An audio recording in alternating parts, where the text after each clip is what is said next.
Tá bom aqui? Acho que sim. Pode começar? Você que manda. Eu estou aqui para responder perguntas hoje. Quem é você? Bom, essa é uma pergunta. I will be king. And you would be queen. And nothing's gonna keep us apart. We can be them just for one day. We can be them forever and ever. Sou escritor. Basicamente eu me defino como escritor porque a escrita me ajuda nessa definição de jornada de vida. Então basicamente é um processo também de autoconhecimento. Além de ser escritor, né, além de escrever basicamente uma coluna semanal para o Jornal da Cidade no caso, eu também sou professor, em virtude da formação em psicologia, né, eu fiz graduação, mestrado, doutorado em psicologia, parece aquele filme Triplo P, né? Certo? E me defino também como psicólogo professor. Eu acho que é uma categoria que eu também me encaixo bem.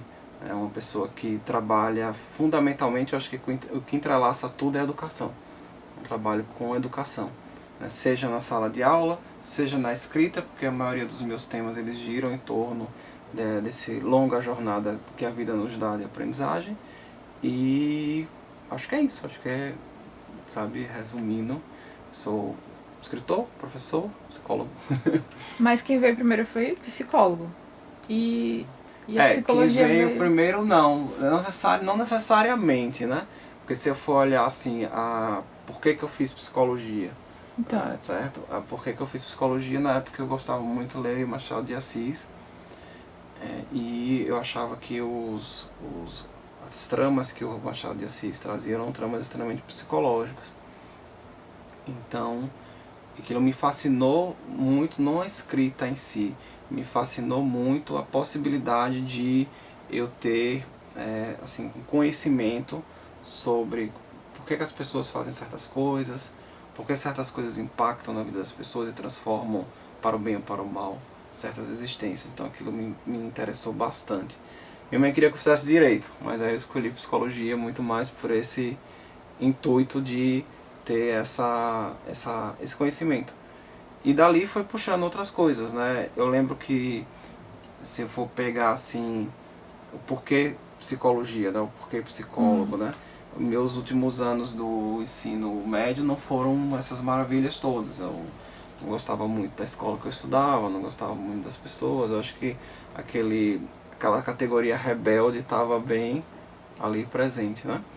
Então, naquele momento, de uma certa maneira, eu precisava, sabe, de um escape. E um escape era escrever e ler. Então era uma coisa que eu podia ser ruim em quase tudo, mas em redação eu não era tão ruim assim.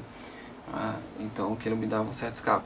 Na faculdade eu deixei um pouco isso de lado, porque a faculdade ela exige da gente um academicismo, né? Tem uma forma, tem um jeito de escrever, que eu acho que é quase que a antítese do jeito artístico de ser.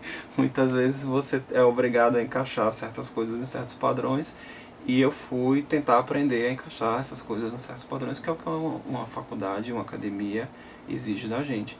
E dali eu acho que eu trilhei, né, o caminho de fazer a graduação, e logo depois eu entrei para o mestrado, depois entrei para o doutorado e a vida foi seguindo. Entendi. Mas aí, depois disso, já foi pra buscando a escrita como arte mesmo. Não, depois de muito tempo. Aí é uma volta bem... Foi bem longa, porque é o que aconteceu comigo, se a memória me serve, né? De alguma coisa, né? Eu fiz a graduação, me formei, comecei a trabalhar como todo mundo trabalhava. Na época eu trabalhava numa empresa pública, né? E eu tinha formado, no final eu já trabalhava lá e fiquei um tempo mais, porque meu objetivo era fazer o mestrado. Meu objetivo era Ser professor. ser professor. Eu saí do último ano, no meu último ano de universidade, eu tive professores muito bons, que eu considero assim, pessoas que tanto eram boas na sala de aula, como eram boas no lado acadêmico. Assim, escreviam, não tinham medo de se posicionar certas ideias, não tinham medo das regras, sabe? Que eram, na verdade, eu aprendi que regra é um detalhe, não é necessariamente o todo, né? O processo criativo ele é mais importante. Então aquilo foi me dando uma certa leveza, um certo posicionamento que eu precisava. Então no último ano eu decidi que eu queria fazer o mestrado, que eu queria ser professor, porque aquela influência tinha sido muito importante para mim. Do mesmo jeito que muitos anos depois, muitos anos antes, desculpe, tinha acontecido algo, um fenômeno interessante quando eu ainda estava no ensino fundamental, que eu também não gostava muito da escola, não me identificava muito com as pessoas, sabe, aquela coisa, eu sou de um jeito, as pessoas são de outro, e eu me lembro que teve um professor que, assim, numa das aulas ele falou com muita clareza, a pessoa pode ser quem ela quiser ser, né?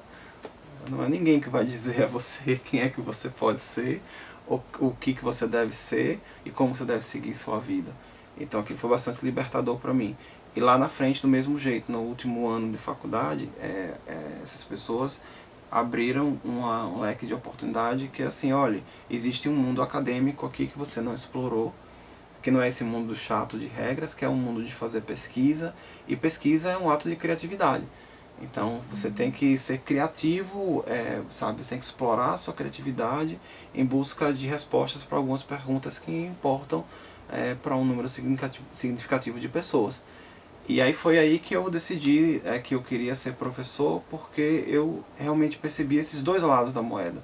De um lado você tem a criatividade, né, o trabalho acadêmico, do outro lado você tem essa possibilidade de influenciar pessoas que realmente estão precisando, né, de uma luz no fim do túnel. Ela diz assim, a vida não é dessa forma, né, não é desse jeito, não precisa ser desse caminho. Então foi mais ou menos isso. E aí eu comecei, né, eu lembro que eu passei um ano antes de entrar no mestrado, não entrei no mestrado de cara, a concorrência era grande e não tinha aqui, né, eu tinha que fazer na UFBA, que era o lugar mais perto que tinha daqui e que era o lugar que minha família tinha, de certa maneira, alguma condição de me ajudar. Tipo, eu lembro que a gente montou toda uma operação, né? Tipo, eu ia de ônibus, aí ficava na casa de algum parente, e aí sempre ia rodando, né? Para que o parente não enchesse o saco da nossa, da nossa pessoa, tá? E isso tudo ia formatando, assim, um jeito, né, de dar conta dessa coisa que é, e pelo menos para mim foi pela primeira vez que eu fui para fora do meu mundo cotidiano, né? Foi quando eu fui para Salvador. Então foi uma luta lá muito grande, porque foi difícil encontrar, sabe, as portas, né, necessárias para que eu conseguisse trilhar. Então eu fiquei um ano, e aí no primeiro ano eu tentei para conhecer a prova, mas eu sabia que eu não ia ter, assim, não ia ser competitivo, mas mesmo assim eu fui para outra etapa. Eu tinha essa clareza, mas fui passando nas provas, fui para outra etapa, mas fiquei no excedente. E na segunda vez que eu tentei, eu passei sem muito problema, porque eu já conhecia como a universidade funcionava, e eu tinha passado uma seleção para aluno, que a gente chama, né, que aluno que faz um tempo a disciplina, né, que não é regular, e então eu meio que conhecia um pouco o caminho das pedras. Daí para ir para o doutorado foi um pulo, eu fui de imediato, do mestrado para o doutorado, eu não tive férias, né? Foi um caminho porque eu estava muito certo de que a vida acadêmica era aquilo que eu queria. Era de um lado ter a possibilidade de trabalhar em sala de aula e do outro lado ter a possibilidade de influenciar pessoas que no sentido positivo da palavra, né? Ou seja, existe um mundo de coisas que a gente só descobre se a gente se engaja em busca do conhecimento. Interessante aqui, você falando, você saiu de uma pessoa do ensino médio que tinha uma visão de que não gostava muito do ambiente, daquele convívio, para uma pessoa que super se interessava para as outras pessoas e que decidiu se dedicar a formar as mentes dessas pessoas. Foi um 180, assim, total, né? Assim, mudou Foi. totalmente. Você quis, Na verdade, dedicou a vida a formar. na verdade, sim e não. Se a gente pensar, É o que por me exemplo... parece. Então. Não, eu sei, na verdade sim e não. Aham. Tem um contraditório nesse meio do caminho. Se você olhar as figuras que mais me importavam nessa época, né? Então eu gostava de ouvir muito rock, eu gostava de ouvir, sabe, Azul. aquela coisa bem, assim, tipo, quase que um outsider, a palavra certa é essa. Eu não digo um rebelde, mas eu digo um outsider do ponto de vista do Howard Baker, né, do sociólogo. Um outsider em que sentido? Né? Até você olhando minhas influências musicais, ou do cinema, ou da literatura, geralmente são pessoas que têm um mundo no sentido de não conformidade, sabe? Mas ao mesmo tempo, não é que eu não gosto desse mundo e aí eu gero um sentimento de ódio com relação a esse mundo, certo? Aversão. Não há nenhuma aversão. Assim, isso não me representa, não necessariamente me representa, mas não significa dizer que eu não vou conviver, que eu não vou compreender a diferença, que eu não vou pensar porque que as pessoas pensam diferente e que de alguma maneira eu não vou pensar como é que eu posso trazer algo que seja uma contribuição, né, ao meu ver, positiva para o grupo ao qual eu convivo. Tá? Então, assim, é meio nessa lógica, não é um rebelde sem causa. É uma pessoa que observa o mundo e diz, olha, isso me agrada, isso não me agrada, por que isso não pode ser diferente? Por que não se pode tentar tal solução por aqui? Quais são as formas de pensamento ao qual a gente vive e como é que elas podem, de uma certa maneira, serem alteradas? Então essa sempre foi uma pergunta que lá atrás, até quando eu decidi fazer psicologia, né, por um interesse do comportamento, até quando eu decidi entrar mais fortemente no mundo acadêmico, por uma questão de poder, sabe, falar as ideias, explorar minha criatividade e ao mesmo tempo entender como é que esse mundo analítico, né, funciona e como é que ele está colocado. Então eu acho que tem um contraditório também. Tem o não gostar e tem o entender que o outro é diferente e que é preciso respeitar. E na medida do possível eu aprendo com aquilo que, sabe, não necessariamente me representa e tenho a esperança que a pessoa que não necessariamente me representa também aprenda comigo, né? De alguma forma, né? a gente possa fazer uma troca educacional. Is it my imagination, or have we finally found something worth living for?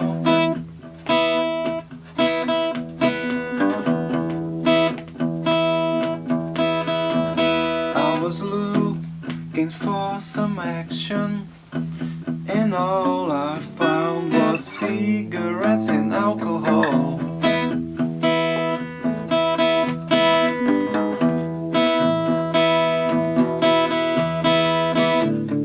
You can wait for a lifetime, just spend the days in the sunshine. You might as well do the white line, but when it comes on top, you gotta make it happen.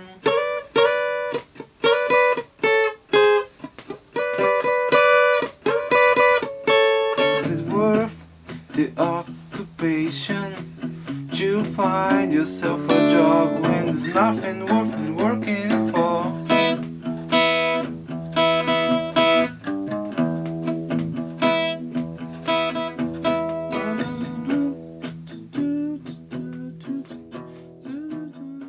E aí, nesse caminho para a vida acadêmica, você foi deixando o ser psicólogo, foi isso? Foi, porque na verdade o ser psicólogo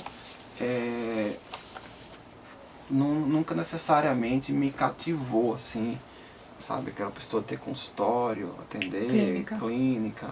não era bem isso que me cativava na psicologia. Sempre quis academia? Não necessariamente também.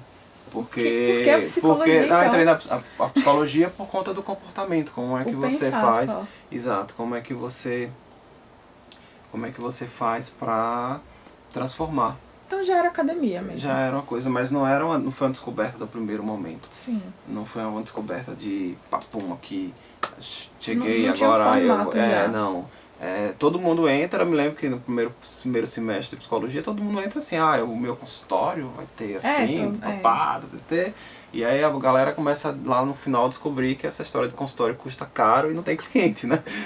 Você tem que construir uma agenda para que as pessoas venham até você. Então é um processo que não é assim, né? Papum. E na verdade, quando eu cheguei do meio para o final, eu já estava muito certeiro que eu queria seguir a área acadêmica. Então não necessariamente eu gastei tanto tempo assim com a área clínica. Eu fiz tudo direitinho, o que eu tinha que fazer, cheguei a ter consultório um tempo, mas o foco era a área ser professor, porque eu acho que tanto era libertador para poder expor as minhas ideias, como também, na medida do possível, um instrumento de libertação para com os outros. Eu acho que essa troca ela é natural e ela é importante. Tá? E você perguntou da ser escritor, né? Nesse meio Nesse também. meio também, né? Nesse meio de caminho. Na verdade, aconteceu uma coisa bem interessante, assim, porque escrever artigo científico ou para academia é um troço que exige um rigor e uma sistemática plena. Você tem que ser criativo na metodologia, metodologicamente falando, ou seja, a forma como você acessa a realidade, como você analisa a realidade, mas existe aquele padrão de escrita que as pessoas normalmente seguem, que é o mais comum, né? Se você pegar as estruturas das revistas, você vai encontrar com certa facilidade. Então a minha dificuldade ficava aqui, né? Seguir essa coisinha. E me lembro que quando eu entrei para o doutorado, aconteceu algo extremamente interessante, que veio um professor francês para a UFBA, e ele falou uma coisa que isso me levou de volta para os meus tempos de ensino médio, de escrever redação, que ele diz o seguinte: olha, a melhor coisa que você pode fazer para explorar a sua pesquisa é você escrever um diário. Você escreva um diário, e nesse diário você traz as suas reflexões, o que você pensou naquele dia, quando você foi a campo, o que você coletou, o que você sentiu, o que você teve de alegria, o que você teve de raiva, o que você acha que você pode mudar. Então você traz isso para dentro do teu diário. Nem tudo vai para a tua tese, mas o diário vai permitir com que você reflita sobre a sua própria existência nesse ato de fazer pesquisa. E aquilo me chamou muita atenção. O professor Alain Colomb falou isso, certo? E me chamou muita atenção aquilo, e ele disse, eu vou contar um truque. Você faz um diário e escreve todo dia.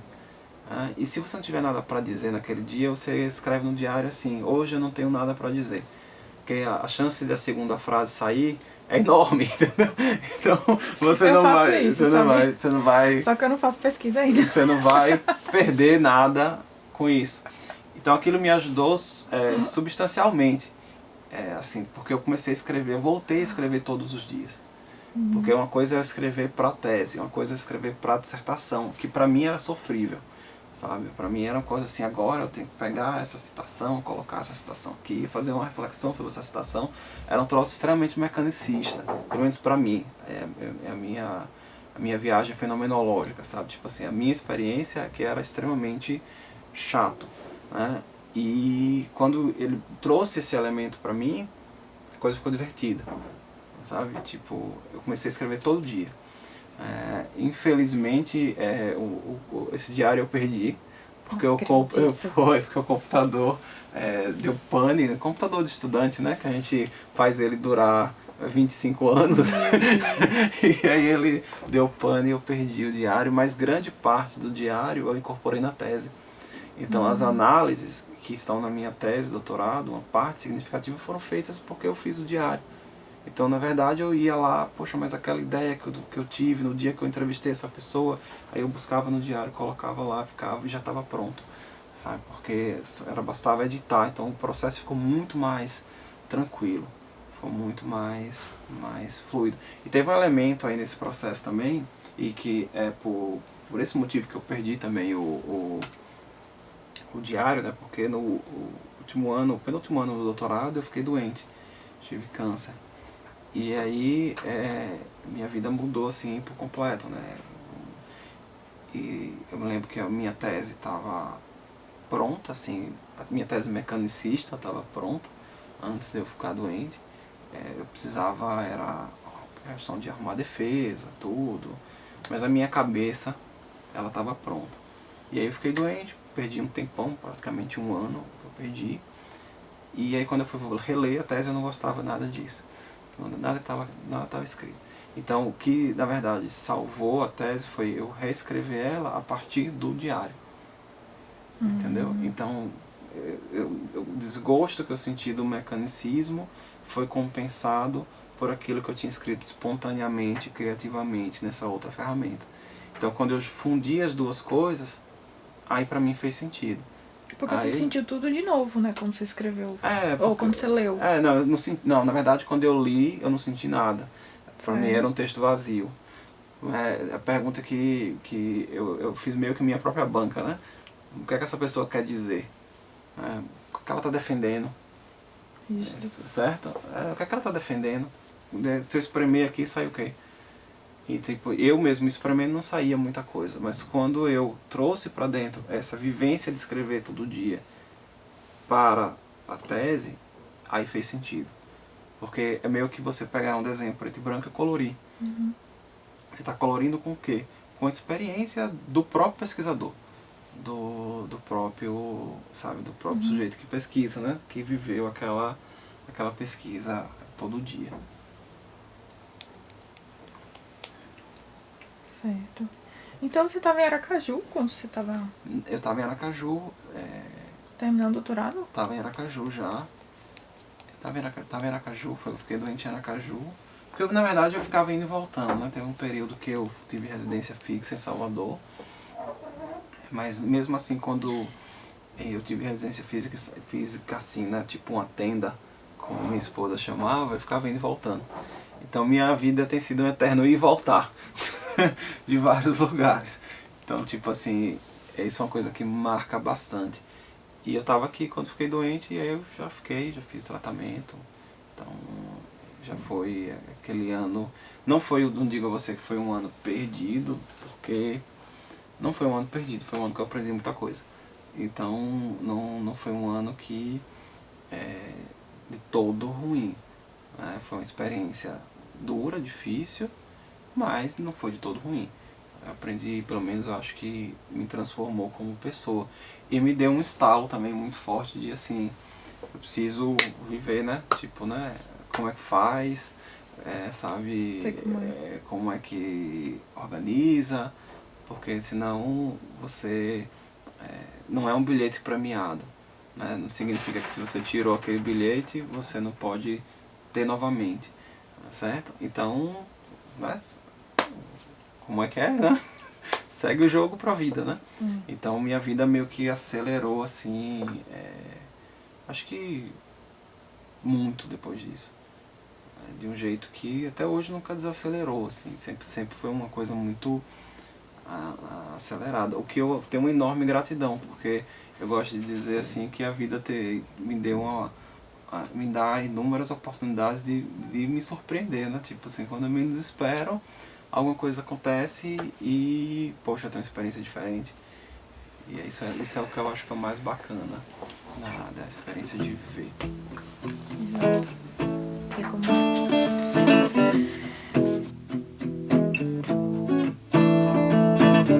Leaves are falling all around. Time, I was on my way. Thanks to you, I'm much obliged. Such a pleasant stay. Now it's time for me to go. The outer moon lies in my way. Now it's time to rain. And the pain, it is having my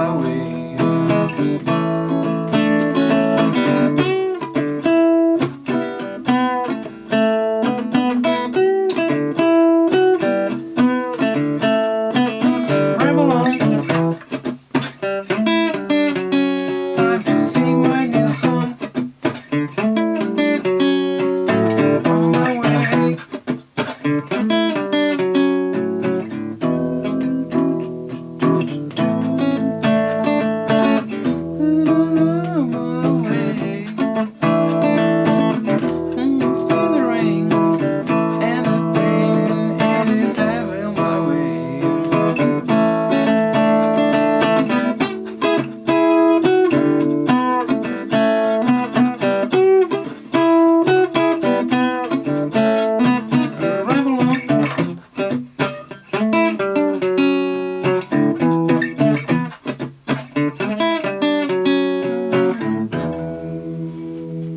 As experiências no exterior foram depois disso tudo, né? Depois disso tudo foi, vamos lá, recapitulando. 2010 eu fiquei doente, 2011 foi o ano que eu voltei mais fortemente para a universidade, então eu voltei, trabalhava já aqui em Aracaju, e aí surgiu a oportunidade para o exterior pela primeira vez para trabalho em 2013.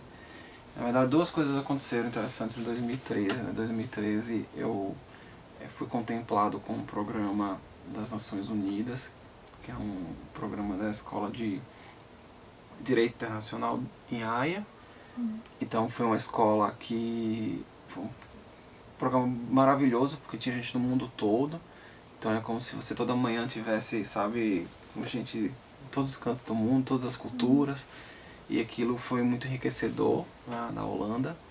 E no final daquele ano, 2013, foi a primeira vez que eu fui para Boston, para esse projeto que eu acabei sendo convidado para trabalhar. Né? E é meio que, se a gente for pensar na Odisseia de Homero, né? Sabe? Se a gente for pensar assim, naquele chamado para a aventura, e para Boston representou um salto enorme para mim em termos de chamado de aventura. Porque uma coisa que eu fui, quando eu fui para Salvador, foi uma aventura muito grande. Né? Eu dormi em apartamento sem móvel. Eu ficava na casa do namorado, na época ex-namorado da minha tia, mas era uma pessoa que tinha um carinho enorme pela minha família. E aí eu ficava lá, às vezes ficava com ele, às vezes ficava na casa de uma outra tia. E aí quando eu passei em definitivo para o mestrado, ele precisou voltar para morar em Aracaju, ele recebeu uma oferta de emprego aqui. E aí ele fez, não, tu pode ficar lá no apartamento, só tá sem móvel, né? Mãe ligava todo dia, né? Não, tá de boa. Eu lembro que eu tenho um saco de dormir até aqui, ainda dessa Meu filho época. tá comendo direito. Mas foi um aprender a se virar em ultra velocidade. Então foi uma aventura muito grande, assim, aprender a entender a vida dentro dessa perspectiva de aventura. E quando eu fui pra lá em 2013, pra Boston em 2013, foi a mesma coisa. Porque, veja, eu conhecia uma ou duas pessoas, praticamente na cidade, quando eu fui pra lá. E eu tinha que desbravar aquilo ali, porque não era uma aventura de que eu estou fazendo um curso. É um trabalho. O trabalho tem um objetivo a ser cumprido. Então eu tive que ir, certo, e fazer a coisa acontecer literalmente, sabe? A toque de força mesmo. Pensou alguma vez em desistir? Tipo, eita, ai meu Deus, será mesmo? Assim, não, desistir não. Aquele medinho de, não. Tipo, não sei. Desistir não, porque é meio que, Era eu sonho. falei da Odisseia, né? É meio que como se você entrasse sabe, a barriga de uma baleia que você não consegue sair. Jonas. Quando você entra numa cultura, você não consegue sair. Não? Não, pelo menos assim, quando ela entra em você, né? Então eu cheguei lá, e isso era inverno. Eu me lembro que a minha mala perdeu, assim, o voo, a conexão deu problema, não tinha mala. Eu cheguei no aeroporto, tava com essa jaqueta aqui, certo? Que é leve. Sim. E menos, sei lá, menos 10, menos 15 do lado de fora, certo? E eu me lembro que a primeira vez, essa história é interessante, a primeira vez que eu fiquei numa parte de hotel, confusão, porque tinha errado a data do que eu ia chegar, e aí eu estava marcado para outro dia, e eu não tinha mala, sabe? Aquela cena meio que um robô, né? Uma pessoa morador de rua chegando, você imagina algo do tipo. E durante o dia não estava tão frio assim, tanto é que eu consegui sair do aeroporto e tal, enfim, consegui dar um jeito. Na verdade, um amigo meu foi me buscar no aeroporto. E à noite tem das 4 horas da tarde, foi a primeira vez que eu fui na Harvard, que era pertinho de onde eu estava. E eu vou conhecer a universidade. Essa universidade é mitológica, né? Todo mundo fala desse negócio aqui, esse trem aqui, eu quero saber como é esse negócio. Eu lembro que eu saltei do metrô, caminhei, sei lá, 50 metros em direção à entrada da universidade e minha orelha congelou. Aí eu falei, eu acho que não é uma boa ideia eu Mesmo ficar com aqui toda a emoção que tava, né? Porque já tava e a na orelha emoção. assim, eu ainda sentia dor aqui, sabe? Que horror. É de tanto frio. Aí eu lembro que eu entrei, minha primeira experiência na Harvard foi na Harvard Bookstore, que é uma livraria que tem em frente à universidade. Sim. E aí eu entrei na livraria e fiquei lá, porque lá tava quentinho e tal, todo mundo com aquela cara de inteligente e tal, aquele negócio, né, tipo, e já era 4 da tarde, já era noite, 4 e pouco da tarde, no inverno já era noite. Então foi a minha primeira experiência. Depois dali foi muito trabalho para ir conseguindo fazer cada uma das coisas, entendeu? Cada uma das etapas, né, daquele trabalho que eu tinha me proposto a fazer. Aí você tem a trilha do trabalho, né, que é aquilo que eu tenho que entregar para outras pessoas, porque eu sou contratado para fazer isso, e tem minha jornada pessoal. Então, em nenhum momento eu deixei de compreender que aquilo era uma jornada também importante para mim, pessoalmente. Então, minha pergunta é sempre como é que eu posso maximizar essa experiência em termos de conhecimento para mim, como ser humano. Não estou falando isso do ponto de vista, sabe, eu vou pegar e fazer uma oportunidade, para mim não é isso. É o que é que eu estou aprendendo com esse caminho, quais são as pessoas que eu estou conhecendo, como é que essas pessoas podem me influenciar. E como essa influência pode, dessa maneira, transformar um pouco a minha existência. Sim. Voltando um pouquinho ainda na timeline aí. Você lembra a primeira vez que você entrou na sala de aula? E deu a primeira aula? Como é que você se sentiu? Como foi?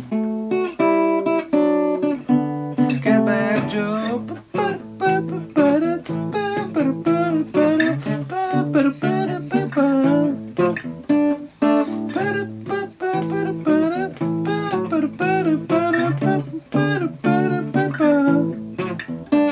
Sweet Loretta Martin thought he was a woman, but he was another man.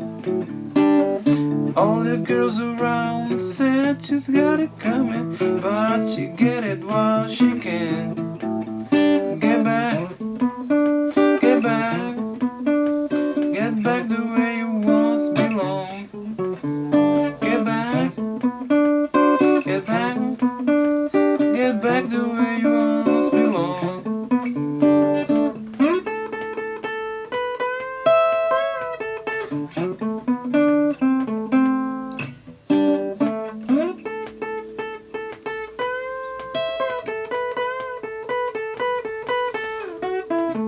Get back, get back, get back the way you once belonged. Get back, get back, get back the way you once belonged.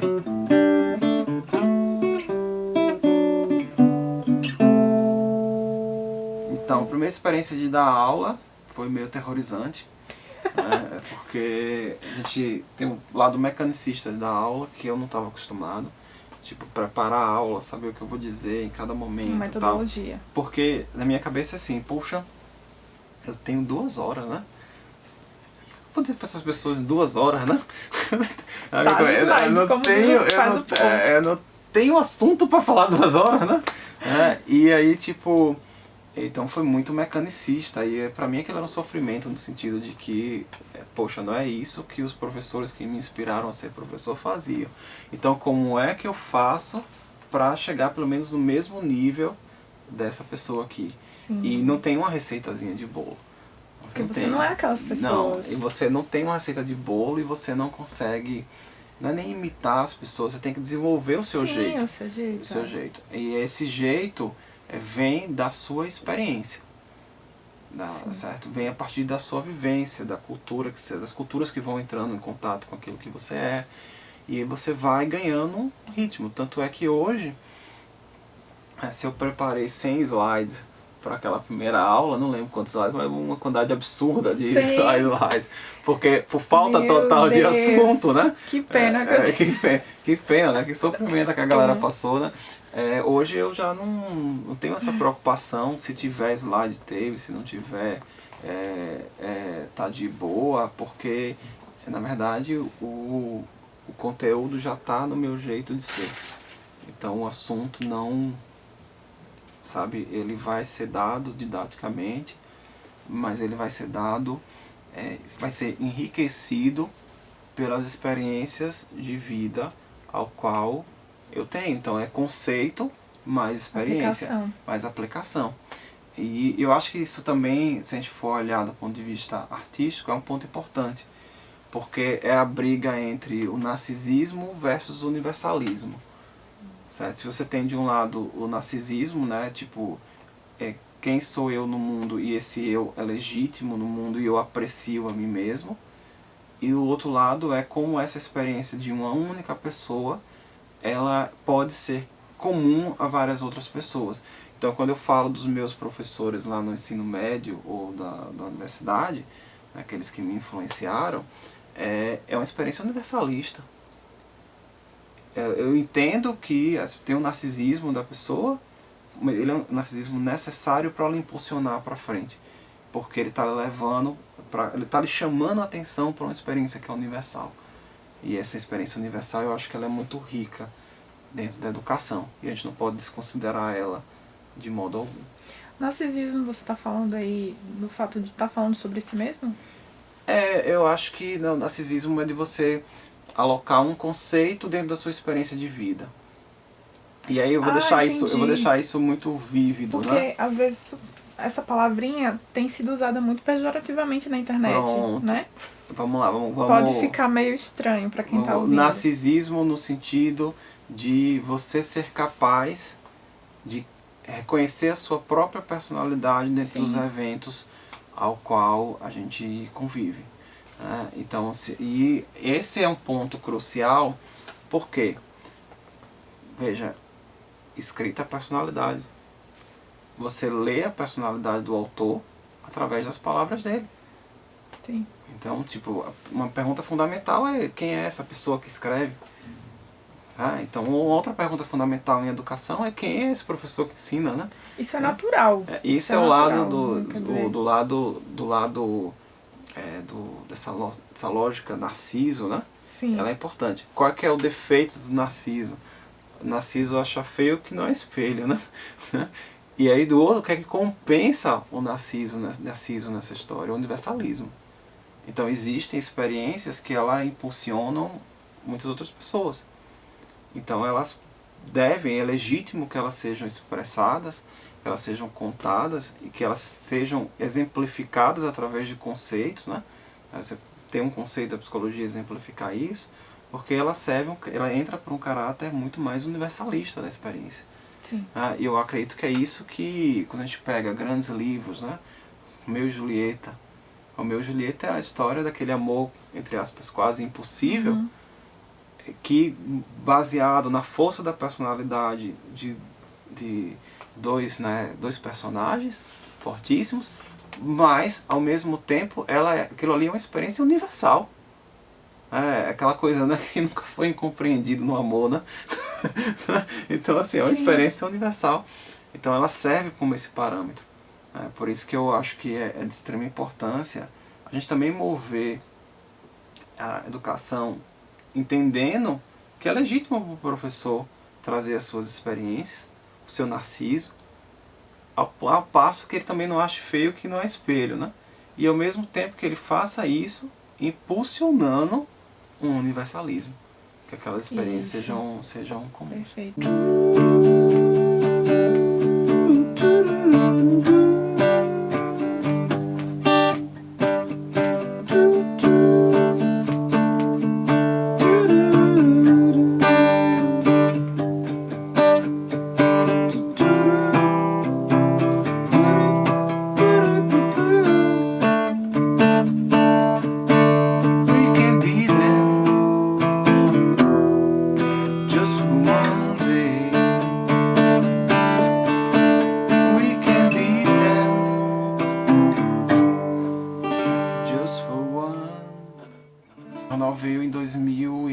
2017, meu Deus. 2017 para 2018, se não me falha a memória. Então, acho que foi 2018. Vai 17 para 18, né? Se minha memória está correta. E o que aconteceu no jornal foi que eu queria escrever.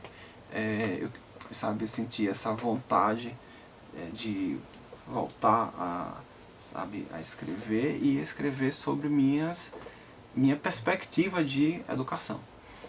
Sim. E aí eu recebi um convite para ir conversar com um dos editores do Jornal da Cidade na época. E a gente sentou, a gente tinha trabalhado junto já em outros lugares. E surgiu uma afinidade assim, muito mútua. Eu acho que não só com ele naquele momento, mas depois eu fui conhecendo as outras pessoas da equipe do jornal. E foi uma coisa que, bateu muito com a minha personalidade. Aquela coisa assim, tipo que se tem uma obrigação que eu cumpro semanalmente é essa. E não é metódica e é com muito prazer. Sim, dá pra perceber. Que é escrever. E aí o que acontece, né? Eu comecei a escrever, o meu primeiro artigo foi um artigo que eu considero mecanicista, porque é um artigo sobre, eu me lembro que foi sobre o que o Brasil poderia aprender com a educação do Sudeste Asiático, né? Então fazendo um comparativo e tal. Mas era aquela coisa bem mecanicista, aí tipo eu li, achei bonito, tirei foto, fiquei orgulhoso, minha mãe gostou. Mas eu fiz esse negócio, não é isso que eu estou querendo me propor, não. Eu estou querendo me propor a falar de histórias de vida, certo? E não necessariamente minhas, de novo, narciso, universalismo, né? Sim. Certo? Não necessariamente minhas, mas de pessoas ao qual eu conheci, ao qual eu tive contato e que me representam de uma certa maneira enquanto forma de pensamento. Então, da segunda em diante, eu comecei a escrever crônicas. E desandei a escrever crônicas do meu jeito de escrever crônicas. As 50 primeiras viraram livro, na Educação pelo Mundo, e essas 50 primeiras crônicas eu considero que elas são um manual de sobrevivência, né, porque manual de sobrevivência, primeiro para mim, no sentido de que eu precisava refletir sobre as coisas que eu tinha aprendido nessa jornada no exterior, de anos indo e voltando, né, indo e vindo. E que eu acreditava que aquelas ideias também serviriam para outras pessoas refletirem sobre aquele processo. E inspirar de uma certa maneira, né, se não é muita ambição de um professor, inspirar as pessoas pelo menos ao debate. Não estou dizendo que você tem que aceitar minha forma de pensar, mas eu estou trazendo ideias que acredito eu que precisam ser debatidas. Tá? Então, instigar, né? Então surgiu esse livro, aqui. A gente faz assim, fica bonitinho. Surgiu esse livro, que foi para mim um grande presente da IDIS e das pessoas que chegaram junto naquele momento para fazer o livro acontecer. Eu me lembro que tem um elemento muito importante que dá surgimento a esse livro, que foi em 2014. Em 2014 eu conheci uma professora da Harvard, certo? Chamada professora Doris Sommer. E eu conheci ela por intermédio de um outro amigo meu que me disse, você tem que conversar com a Doris, ela quer conversar com você e tal. Então ele acabou marcando um café, entre eu e ela, e a gente trocou e-mails e aquilo meio que fluiu. E no café ela me falou uma coisa que eu nunca esqueci, tipo assim, uma arte é uma forma de intervenção. Então você tem que ter a personalidade para intervir, certo? Você tem que ter a atitude de fazer, né? E ela meio que estava chamando a atenção, você está fazendo esse trabalho que é para os outros, mas o que é que você está fazendo para você mesmo? Não é? Tipo assim, não é que você tem que deixar de fazer para o outro, para fazer para si, mas do que é que você está condensando essa experiência que você está tendo aqui, no que é que você está transformando ela. Então foi um ponto que me chamou assim, opa, peraí, ainda acorda, né? Uhum. E aí esse acorda foi acontecer lá na frente, em 2017 para 2018, quando eu comecei a escrever novamente. Que foi um acorda assim, tipo, eu vou falar da minha pessoa, textos em primeira pessoa, certo? E eu vou trazer a minha perspectiva para o debate. Né? E essa perspectiva ela vai ser um tanto quanto lúdica, de certa forma, sim, porque eu conto uma história de alguém que eu conheci, ou de alguma pessoa com quem eu vivi, ou de algum livro que eu li, ou de algum filme que eu vi recentemente ou no passado, e eu vou fazer essa conexão com o momento atual. E nessa conexão com o momento atual eu vou trazer para você, oferecer para você uma reflexão. E essa reflexão é uma oferta que eu estou lhe dando para o debate. Não significa dizer que eu estou certo. Você pode me dizer, o contraditório é isso aqui, ou aquilo outro. Mas eu estou lhe trazendo uma contribuição para tentar, digamos assim, ampliar o debate. Tá conversando com o espectador, né? Conversando com o espectador. Então foi muito nesse intuito de ter essa conversa mais com o público. E eu acho que, se eu for olhar pessoalmente, foi muito bom para mim. Assim, me deu uma disciplina artística. Semanalmente eu tenho que fazer isso, eu reflito. Os temas geralmente não são temas mecânicos, sabe? Eu agora vou escrever isso que é o assunto do momento, não. A ideia chega, e eu transformo essa ideia no texto. Alguns são mais emocionais, outros são mais racionais, porque precisam ser mais racionais. Mas eu sempre, se eu tenho uma rotina que é uma rotina de self-reliance, né? De você ter uma confiança em si mesmo. Então na hora que eu decido que o texto está pronto, eu anexo ele, mando, acabou. Eu não vejo mais. Entendeu? Aquilo ali já foi. Sabe? Não há nada mais naquela ideia que eu coloquei ali que eu gostaria que fosse diferente. É aquele ponto para o debate. Dali para frente o texto ganha vida própria. Ele vai ser interpretado, debatido da maneira que achar que tem que ser.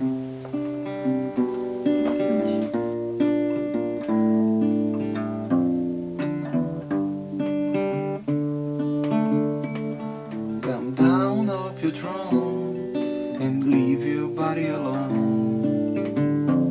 Somebody holds the key. You are the reason I've been waiting all these years. Somebody holds the key. In the end, and I just ain't got the time. And I'm wasting and I'm way home.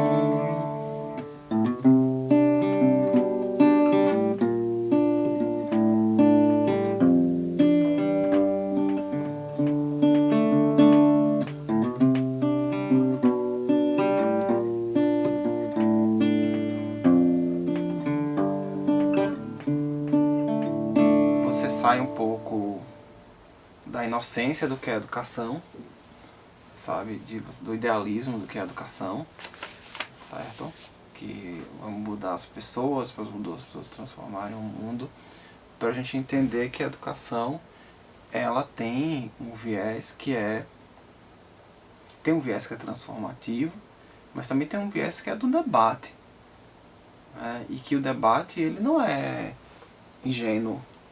As pessoas têm as suas posições, as pessoas têm o que elas acreditam.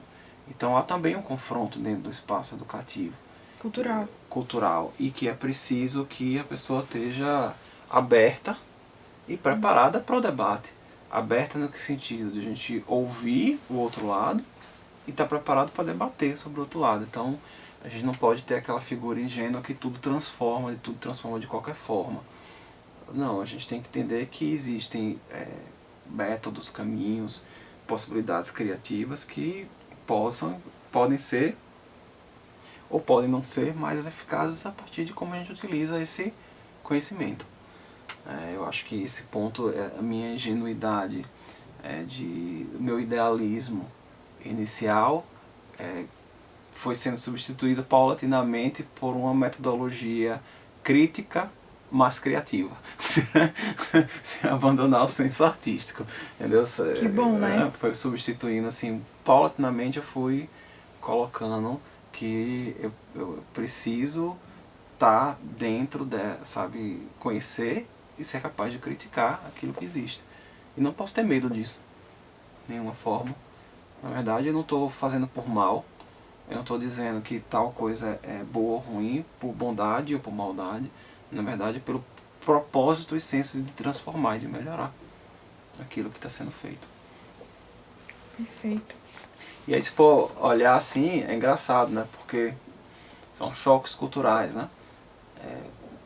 Da primeira aula que eu dei na UFBA como professor, a aula que eu dei na Stanford em 2020, quando a pandemia começou, certo? São dois versos assim enormes de distância. Sim. Mas todos eles assim transformativos. Eu me lembro que na minha primeira aula na UFBA, minha preocupação era, sabe, ter o que falar. Na minha aula que eu dei na Stanford sobre educação, no grupo do Centro Lehman, que tem na Stanford, eu sabia tudo que eu ia falar. Os slides estavam só lá meramente decorativos para quem ia assistir. E a minha maior preocupação era não só engendrar o debate, mas como eu participar do debate, sim, sabe? Tipo, essa é a minha posição, é nisso que eu acredito nisso porque tais, sabe? Dados apontam para essa direção. E eu entendo o seu lado, mas olhe também esse aqui e vamos participar no debate. E o debate foi para mim muito bom. Foi muito bom, sabe? Eu lembro que terminou o tempo da aula e eu ainda fiquei mais meia hora conversando com as pessoas que queriam estar na sala lá. E não foi uma conversa, opa, é isso, aquilo, não, foi uma conversa de debate. Você considerou tal coisa? E tal ponto? E aquilo? Entendeu? Então, isso pra mim foi vívido que eu tinha chegado no patamar que eu queria estar, que é assim, olha, eu faço parte do debate e eu quero debater essas questões. Eu respeitar a sua posição, do mesmo jeito que você respeite a minha, com a esperança de que nós dois vamos nos transformar através dessa conversa. Eu acho que esse senso de educação, ele para mim mudou. De um idealismo de que eu vou transmitir um conhecimento para uma lógica de que o debate, sim, ele é transformador. O debate, ele é transformador. Mas você não acha que isso também tem a ver com... não é cultural isso, essa visão de educação? É cultural. Eu acho que você não tem como tirar a criança da cultura, né? Já dizia o Vygotsky, né? Você não tem como tirar. Esse aluno que debate não é um... Não é nesse sentido que eu penso a coisa. É de você ser capaz de, sabe, vamos pensar assim, de você não ter uma... como é que se diz, meu Deus? Você não está suscetível a uma síndrome de impostor. Você está entendendo? Tipo assim, ai meu Deus, eu não vou falar não, porque aquelas pessoas são mais inteligentes do que eu. Certo? E então eu vou falar sim, é isso que eu penso, é essa a minha atitude, e essas são as informações que eu tenho para ter essa atitude, e me diga como eu estou errado. E você vai me apontar coisas, eu vou lhe apontar coisas, nós vamos debater. E eu vou ter um senso de que esse debate não é um debate do criticismo pelo criticismo, é um debate para que eu construir, que eu vou aprender com isso. E eu acho que isso para mim foi o meu maior ganho no exterior. Porque a gente acostumado no Brasil com aula que a gente escuta, né? Eu me lembro que nas aulas no meu mestrado, no meu doutorado, a gente tinha pouco debate.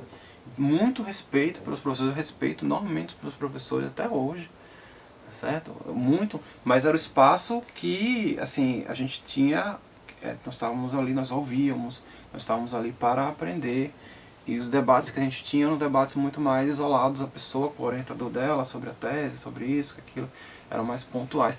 Pelo menos assim, não digo que essa é a experiência de todo mundo, pelo menos essa era a minha experiência. Há algumas pessoas que evidentemente devem ter tido outras experiências. no exterior eu senti, não é que é o inverso, é assim, a sala de aula funciona como uma fogueira. Ou tu tá preparado para debater, ou o que você tá fazendo ali? Ah, tu leu para decorar? Não, não, não. Tu leu para ter um pensamento crítico sobre o que você leu. Não é para você concordar, não. Então, o que me interessa é o pensamento crítico. Então, eu tinha vindo de uma longa jornada, né, de aprendizagem, e até, né, tipo, minha experiência mais profunda foi em Boston. Mas é interessante quando a gente se vê em outro lugar, né? Quando a gente está diante de um outro público que eu não conhecia, que era o público da Stanford, foi que eu percebi que eu tinha alcançado, assim, sem ufanismo, essa maturidade do debate. De não ter medo, é isso aqui, sabe? E eu acho que escrever também me deu muito isso. Sabe? Escrever me deu essa coisa de que, peraí, ainda essa aqui é a minha ideia. Beleza, tu não concordar, tá tudo certo. Entendeu? Seu direito, né? É seu direito. Se você me ofender por algum motivo, eu vou ficar com raiva 5 minutos, mas faz parte, né? Meu direito. É meu direito também, né? Então, o que escrever mudou em você, né? Uma das coisas foi isso, né? Eu acho Você que falou. sim. Eu acho que, na verdade, isso sempre existiu em mim, porque eu sempre fui muito cabeça forte. Eu quero uma coisa, eu quero e acabou, entendeu? Tem esse negócio de... Focado. Tem esse negócio de vamos refletir, vamos pensar. Essa coisa eu sou muito intuitivo, sabe? O meu texto também é um tanto quanto intuitivo. Então, ele vem, uma ideia vem pelo título, vem por alguma lembrança, e aí eu vou montando o quebra-cabeça de modo que ele faça, a ideia central dele faça sentido para quem vai ler. E seja fácil o suficiente para quem vai ler, para, por exemplo, uma escrita fácil como uma escrita para um adolescente certo? E ao mesmo tempo que ela forneça ao leitor uma reflexão profunda.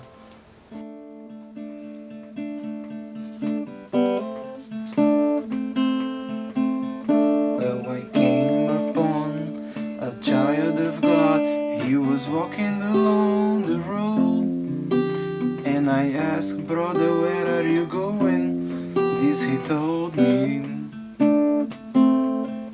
Well, I'm going down to Yaska's farm, gonna join in the rock and roll band, gonna camp out to the land and set my soul free. We are we are golden, and we got to get ourselves back to the garden.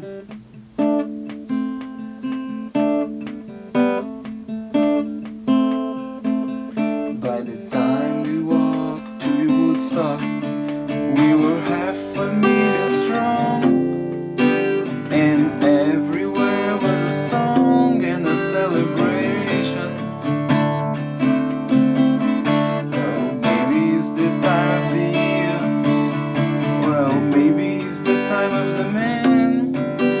I don't know who I am, but life is for learning. We are stardust, we are golden, when we got to get ourselves back to the garden. O que mais te fascinou no exterior? Toda essa experiência aí. Assim... Difícil essa pergunta. Não, não é difícil, não. Tanta Tem coisa. 2 experiências que eu gostava bastante no exterior. McDonald's? Que eu sinto... Não, McDonald's nunca suportei. Desculpe a palavra ao patrocinador. Como até hoje, que eu vi no story.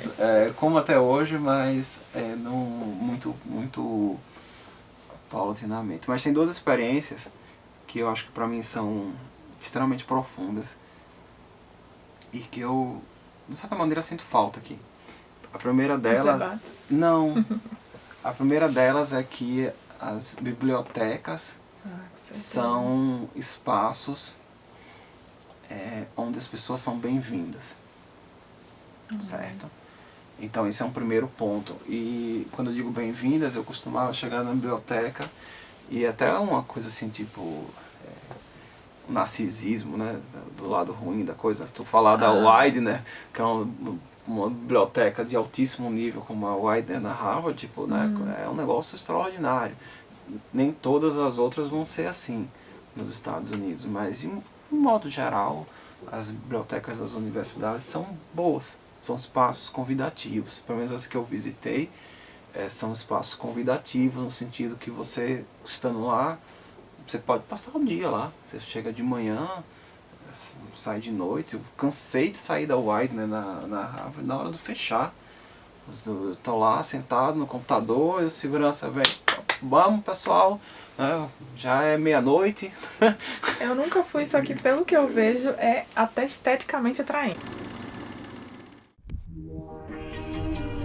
Um grande amigo meu uma vez me falou que a vida é uma grande aventura do qual jamais sairemos vivos. Então hoje eu vou contar para vocês um pouquinho da história por trás da biblioteca da Harvard, a Widener Library. Vamos lá?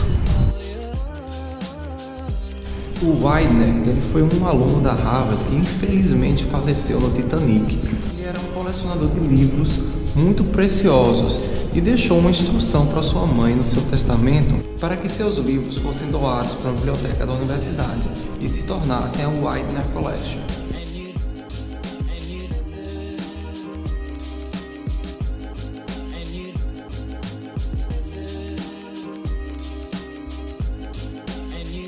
Sua família resolveu fazer uma grande doação para a universidade, de modo a preservar a sua coleção de livros, bem como também a possibilitar que a universidade tivesse um espaço muito mais amplo para a organização de todo o seu acervo bibliográfico. Eles dão acesso a salas de leitura e as salas de computadores, os laboratórios de informática, onde eu passo a minha maior parte do tempo. Desculpa estar falando baixinho, porque aqui todo mundo faz silêncio. A maior riqueza da biblioteca não está na parte superior do prédio, nessas belas áreas, mas sim na parte de baixo, onde estão guardados quase 3,5 milhões de livros.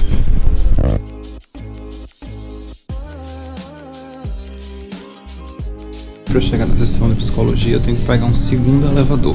Foram 4 andares para baixo, mais 3 para baixo agora. Aqui é um túnel que conecta duas bibliotecas, a Widener e a Percy.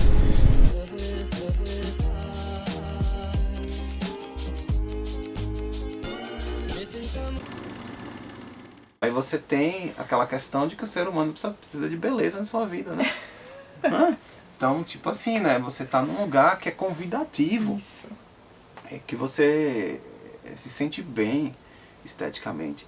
E o que eu digo convidativo, porque assim, uma das coisas que mais me fascinou, por exemplo, na Widener, é que, tipo, o acesso não era irrestrito, não era só para aluno, entendeu? Então eu vi, sabe, pessoas da própria comunidade usarem a biblioteca, certo? Vi no inverno, coisa que eu só tinha visto em filme, né? Que tem um filme com honras, eu acho que é o nome do filme, que um morador de rua vivia na biblioteca.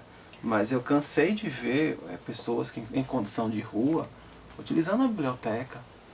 Acolhimento. Você tem um acolhimento, as pessoas não faziam essa... É claro que não é, digamos assim, o acolhimento ideal, porque uma biblioteca não é uma casa, né, para uma pessoa, não é um dormitório, não é nada disso. Mas a pessoa estava lá, às vezes usava, lia, usava computador, então as ferramentas estavam disponíveis. E eu acho que esse senso de acolhimento, a gente, de uma certa maneira, poderia ter nos nossos espaços públicos. Então isso eu sinto falta de, às vezes, eu sair de casa e passar o dia na biblioteca, enfim, cercado de outros livros que não são os meus, de outras pessoas que eu não convivo todo dia, e ser um espaço que as pessoas vão contribuir positivamente, não é aquele espaço negativo, né? Eu acho que também por isso eu tenho esse fascínio de ter minha própria biblioteca, né? tenho esse fascínio aqui de ter minha própria biblioteca. E a segunda coisa que eu sinto falta, e isso é uma coisa mais minha, é que eu gosto muito sempre gostei muito dos diners, do café da manhã, certo? E que meu cardiologista não me ouça, né? Mas é aquele prato de, sabe, torrada, bacon, ovos, aquela coisa bem... Vamos construir uma laje, entendeu? Hoje é o dia de construir uma laje. Mas eu soube que alguém sentiu falta do cuscuz. Mas assim, é surreal no sentido de que é super barato, entre aspas. Entendi. E é um espaço que você, com pouco, muito pouco, você é atendido com enorme dignidade. Então eu acho assim, isso sempre achei isso muito fascinante. Tipo, café você paga a xícara e toma quantos cafés você quiser, sabe? Entendeu? Então isso tipo assim, pensa numa figura daquele trabalhador mesmo, né? Então eu explorei muito essa cultura de ir pra cafeteria, que me desculpe o patrocinador, que não fosse a Starbucks, né? Mas eram as cafeterias de bairro mesmo, os diners, aqueles caminhões antigos, né? E eu achava aquilo uma parte da cultura americana extremamente interessante. Então esses dois pontos para mim são fundamentais, tá? E eu acho que o terceiro ponto, se eu der complementar, por exemplo, em Boston mesmo, eu passei muito tempo sozinho, eu fazia muitas caminhadas. Então eu caminhei muito a cidade. Então eu conhecia... Segurança. Não é segurança. É um fenômeno que aconteceu muito em Salvador, mas em Salvador aconteceu de um jeito diferente. Hoje eu vou dar uma voltinha pelo campus da Harvard com vocês. Vamos lá?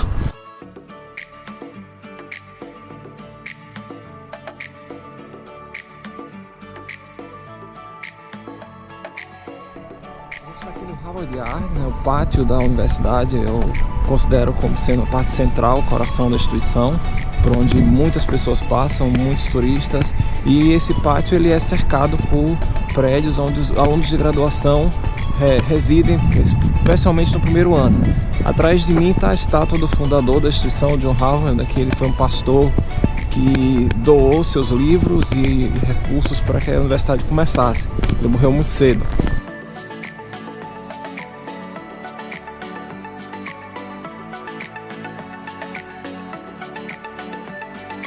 O Harvard Yard é um dos lugares preferidos da instituição para mim.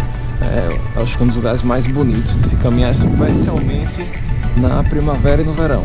No inverno também tem suas belezas e realmente ele dá acesso a muitos dos prédios onde circula a comunidade acadêmica da instituição.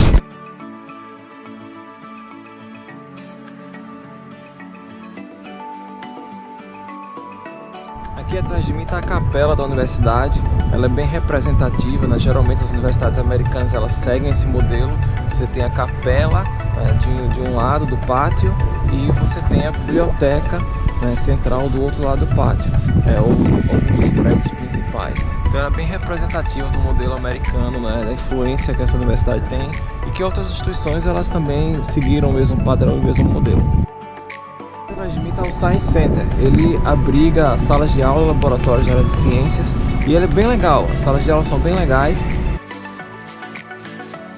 Atrás de mim, esse prédio moderno que a Harvard Law School construiu, eles fizeram um corredor inteiro dedicado aos professores, com várias fotos dos professores que contribuíram ao longo dos anos para a instituição. Salvador andava muito de ônibus, e a geografia de Salvador é bem interessante, a cidade, sabe, se você pensar, porque ela é uma baía, tem ladeiras, então se você não fizer uma cartografia da cidade, você se perde. E de um certo modo, Boston é um tanto quanto interessante nesse sentido, porque Boston também é uma baía, certo? Só que não tem morro, não tem ladeira, assim, então nada tão acentuado. Mas a cidade, como é uma cidade muito antiga, você tem ruelas e ruas que não são necessariamente padronizadas. Então você também precisa fazer uma cartografia da cidade. para você saber, pelo menos, por onde você transita, os principais lugares que você transita. Então, esse caminhar, ele para mim foi um ato reflexivo sobre o momento que eu estava vivendo, as coisas que eu queria para o futuro, e ao mesmo tempo me fascinou poder conhecer uma cidade dessa forma. Tanto é que eu volto a Salvador, eu dirijo tranquilo. Se eu for a Boston, eu não me perco. Então, esse é um senso que eu acho que eu ganhei, de poder fazer uma cartografia de uma cidade, né? Sabe? De você conhecer que um determinado local tem uma cultura. Se você atravessar a rua na esquina já é uma outra um pouquinho diferente. Sim. E lá na frente já é um outro tantinho diferente. Tá? Mas é isso. Você falou um pouco da Holanda. Falei pouco da Holanda? Quase nada. Quase nada. O que é que me fascina na Holanda? Piquenique nos parques. Não, o senso de liberdade. Eu acho que a liberdade que a Holanda e os países nórdicos, de certa maneira, e as diferenças? Falei um pouquinho depois. O conceito de liberdade na Holanda e nos demais países, né, nórdicos, ele é um tanto quanto diferente do que a gente experimenta. Pelo menos a minha percepção. Tá? Você pode literalmente fazer o que você quiser e não dar conta da vida dos outros. Não interessa. Não interessa o que A, B, C está fazendo pra mim. Entendeu? É a vida da pessoa. Nós ainda vivemos, pelo menos assim, de novo, né? Remarcando as devidas proporções, nós ainda vivemos um conceito de liberdade que tudo que o outro faz nos interessa. Né? Instagram tá aí pra isso. Instagram tá aí pra isso, né? Fazendo sucesso com o TikTok. E eu acho que isso, de certa maneira, tem o seu lado positivo, tem o seu lado negativo. Tá? Tem coisas boas e coisas ruins, como tudo na vida. Mas esse conceito de liberdade, ele me fascinou. Sabe? Você ser capaz de viver uma experiência que é sua e que o outro não tem nada a ver com isso. E se eu for fazer uma linha do tempo, né? E voltar para os meus tempos de escola, essa coisa do outsider, do rebelde, o que mais me importunava é isso. É por que eu tenho que me comportar de certa maneira para estar em conformidade com o grupo A, B e C? Por que as pessoas me dão o meu direito de liberdade e pronto? Me dá cá o que é meu e tchau, né? Certo? E aí nisso me fascinou. E essa coisa também é muito forte, de uma certa maneira, nos Estados Unidos. Você sente isso, essa questão da liberdade muito forte pro lado bom e pro lado ruim. De uma certa maneira, a gente tem coisas ruins dentro da liberdade norte-americana, como a questão armamentista, etc., Sim. Que são coisas que estão hoje no debate, né? Dentro da educação, porque já tiveram inúmeras situações graves, né? De violência. Então está aí no debate para ser, enfim, né? Para ser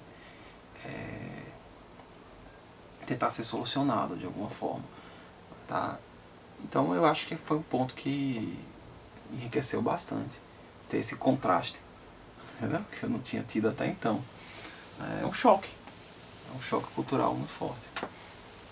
E aí, da Holanda, assim, coisas que eu me lembro bem legal, a cerveja é maravilhosa, a comida é apimentada, o transporte público é incrivelmente fluido, não digo funcional, porque às vezes quebra, né? Mas é incrivelmente fluido. Você acorda de manhã, pega um trem e almoça na Alemanha. Perfeito. Sabe? E tipo, isso, você viaja muito facilmente de uma cidade para outra. Então todas essas transições, quando não quebram por algum motivo, ou quando não está lotado, porque também já peguei trem lotado na Holanda, faz uma coisa bem interessante. Cheguei! Up in the morning and out to school. The teacher is teaching the golden rule.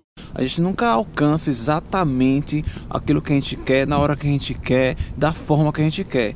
Por isso é preciso analisar com cuidado cada uma das oportunidades que aparecem em nossa vida. Os obstáculos que existem na realidade tornam nossa experiência muito mais realista e nos ajuda a entender todas as contradições que nos tornam cada vez mais humanos em nossa experiência. E são as contradições em nossas vidas que nos tornam pessoas super interessantes. Elas literalmente nos movem a tentar buscar e dar forma aos nossos sonhos, a lutar contra uma realidade que às vezes é dura e imperfeita, para trazer para mais próximo da gente aquilo que a gente tanto almeja. De onde é que surgiu a inspiração de escrever esse romance, né? Em 2020, eu fui para Harvard como visiting scholar, né? Como se fosse um pesquisador ou um pensador visitante, alguém que vai contribuir para o departamento, no meu caso, literatura, de alguma forma, né? Eu fui para fazer um projeto com a professora Doris Summer, um projeto dentro daquilo que ela trabalha com um protocolo de educação chamado Pretexto, e eu tinha que assistir aula com ela, sentar com ela nas disciplinas, acompanhar o trabalho dos outros professores, que era o do meu próprio interesse, aprender com aquilo. Tá? E numa das disciplinas, ela fez uma disciplina que era ela e o professor Alejandro de la Fuente, que é um professor que trabalha com estudos afro-latino-americanos com um foco em Cuba. E a disciplina era para ler livros que tratavam do nacionalismo de certos países. Então, que eram literaturas fundantes, importantes para o sentimento tanto de nacionalismo, tanto de identidade nacional, e tanto de, não só também de nacionalismo, então de pensar quem eram aquelas pessoas, quem é aquele povo, e como as rupturas políticas ali fomentavam. Um exemplo básico disso, de um dos livros que a gente leu nessa disciplina, foi Macunaíma. Um livro clássico, então fazia parte do leque de leituras obrigatórias, né, da disciplina. E ao tempo que eu ia assistindo às aulas, lendo os livros, acompanhando o trabalho com ela, debatendo com ela sobre as temáticas, me veio uma história que era muito interessante, que eu disse, poxa, eu posso fazer uma história, sobre as transições geracionais no Brasil. Porque eu acredito que essas transições geracionais no Brasil elas são extremamente problemáticas. O que é que eu pensei? Você tem muitas vezes uma problemática de transferência de valores familiares de uma geração para outra, às vezes transferências de poder de uma geração para outra, e modos de pensar distintos. Então eu comecei a pensar na ideia de escrever um livro transgeracional, né, que começava com 2 irmãos e que terminaria, né, os dois irmãos e a família que vinha o papai e mamãe, né, os antecessores, e que terminaria lá na frente com os descendentes dessas pessoas. E aí esse livro ele veio com um conflito-chave, né? O conflito-chave do livro é inspirado na história da minha tia, Zizi, que criou o orfanato, né? O Lar Zizi. Então eu peguei a trama que leva ela a criar esse orfanato, né? Uma trama conhecida, e na verdade colori ela com outros elementos que aí são da minha própria imaginação, né, para debater essa questão geracional, de como a gente está transferindo valores de uma geração para outra, como há avanços e como há retrocessos, como é que isso está ser feito dentro de um processo político local, como é que esse político local ele se conecta com outras esferas do mundo, como é que o narciso de um personagem ele também traz à tona o universalismo necessário para que outras pessoas aprendam que essa transferência geracional ela acontece na vida de várias pessoas, né? De uma certa maneira, muita gente tem problema com papai e mamãe, né? E como a gente debate isso no tempo. E aí a história tem um personagem, né? Porque o personagem central, ele chega na vida da outra personagem e ele não chega na vida assim, batendo na porta, oi, tudo bom? Posso entrar? Na verdade é uma ruptura que leva a uma chegada de alguém. E a pessoa percebe aquela chegada como uma oportunidade. sabe? Essa é a minha oportunidade.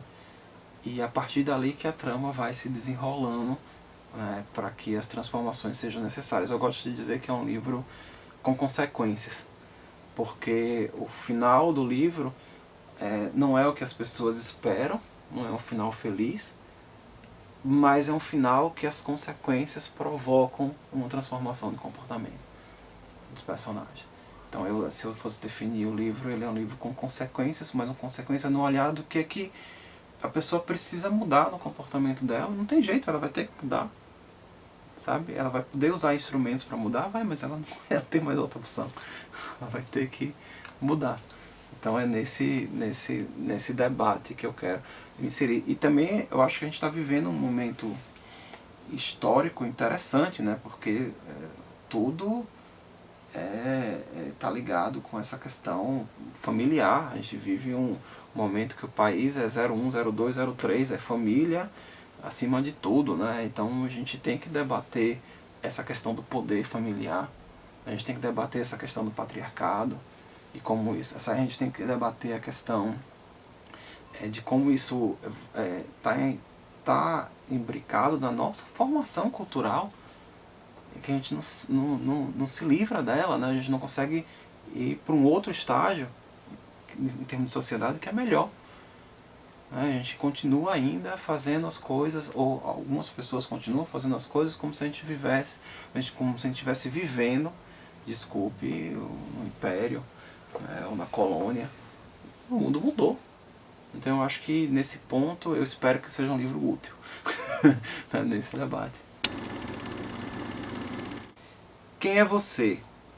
Ele soluçava, mas nenhuma lágrima escorria em seu rosto. Menino marrento, tinha um olhar de gente que é capaz de enfrentar qualquer coisa na vida. Com os punhos cerrados, parecia se preparar para uma briga. Pare com isso. Ele bateu levemente as mãos. Ela bateu levemente em suas mãos. Onde está seu pai? Ele não respondeu. Você tem mãe? Ele balançou a cabeça negativamente. Tio, tia, alguém? Nova negativa. Sei. Você tem nome? Ele a olhou nos olhos, como se sua força fosse maior do que a dela. Caju. Meu nome é Caju, disse com uma voz rouca. Sei. Mas Caju é nome. Não lhe deram um nome, menino. O que você veio fazer aqui? Olhe, é melhor você me dizer seu nome. Eu já estou perdendo a paciência com você. Sei não, moça. Sabe não? Então está certo. Eu vou ligar agora para a polícia para vermos como vamos fazer com você. Vou falar pessoalmente com o Tenente Aragão sobre sua situação. Você sabe quem ele é, né? Caju arregalou os olhos e deu a entender que sabia muito bem de quem ela estava falando. Então é melhor você me contar sua história direitinho. Nina falou enquanto caminhava até o telefone. Ela virou a cabeça para trás e viu que não. Ele virou a cabeça para trás e viu que não tinha como fugir. As portas e janelas estavam fechadas. Chiquinha guardava a cozinha, bem ao lado da saída para o quintal. Não conseguiria pular o muro dos fundos. Tenente Aragão, que bom falar com o senhor, disse ao telefone. Veja, estou aqui com um caso complexo que só o nosso chefe de polícia poderá resolver. O menino pulou o muro e o apanhei roubando minhas rosas. O moleque destruiu quase todo o meu jardim. Quero saber o que devo fazer com ele. O senhor pode vir aqui para colocar ele na cadeia? Nina virou o rosto levemente na direção de Caju. Sei. Então ele fica aqui esta noite e amanhã o senhor manda a viatura nos pegar, é isso? Ela parou de falar por um instante. Não tirava os olhos do menino. Como é o nome dele? Eu não sei. Ele não quer me dizer não. Ele é assim meio mal criado. Deixe-me tentar mais uma vez. Como é seu nome? Ela perguntou a Caju. Tonho. Meu nome é Tonho. Tonho Carlos. Mas o povo só me chama de Caju. Então é Caju para a senhora também. Antônio Carlos, Tenente Aragão. Ela falou ao encostar o telefone no ouvido novamente, sorrindo. O nome dele é Antônio Carlos. Não sei como Deus deu um nome tão bonito a um menino tão mal criado. Eu vou providenciar que ele seja entregue à cadeia limpinho, porque aí o senhor só cuida do comportamento dele. Ótimo. Nos vemos amanhã então, ela disse ao desligar a ligação. Se Caju estivesse alguns centímetros mais perto, perceberia que o telefone pulsava o tempo todo em ligação ocupada. Mantendo o olhar no menino, Nina passou a mão gentilmente sobre a mesinha do telefone e sentiu que o seu coração estava paralado e acelerado. O que estou fazendo, meu Deus? A curandeira, o que estou fazendo? Um suspiro, um gracejo, uma lágrima, um suspiro, um gracejo, uma lágrima, um suspiro, um gracejo, uma lágrima, um suspiro, um gracejo, uma lágrima. O certo era mandar o menino tomar seu rumo, mas ela expurgou a ideia da cabeça. Queria saber o que havia levado o menino ali, para a sua casa, para suas roseiras, as rosas que plantara com tanto carinho. Esse é Tabu. Vai estar disponível nas livrarias em breve. Vou tocar uma música que eu lembro do meu pai. Que a gente não falou do meu pai, né? Inclusive, como você acha que a música influenciou em toda a sua jornada que a gente conversou? A música é arte e a escrita é arte pra você. Eu acho que a música é a minha primeira lembrança. Então, eu acho que ela tem um poder, pelo menos na minha vida, de, sabe, não é música de fundo, nem música de elevador, mas ela tem um poder de mover sentimento, sabe, de mover as pessoas pra frente. Então, nesse ponto, eu acho que a música, ela, no sentido do meu pai, me ajudou bastante. E no sentido da atitude também, porque se eu for pegar os meus músicos favoritos são outsiders, né? Tipo Miles Davis, então são pessoas que estão fora um pouco dessa linha do convencional, mas ao mesmo tempo sabem conviver com. Então eu acho que esse ponto, são pontos, né? E eu acho que, tipo, Beatles é a mesma coisa. Você está transformando o mundo, né? Ao mesmo tempo que você está pedindo, respeita a minha forma de pensar, eu respeito vocês. Sim. Então tem esse ponto. E essa música é muito legal, assim, nesse sentido, né? Que é uma música de protesto.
Ar-condicionado.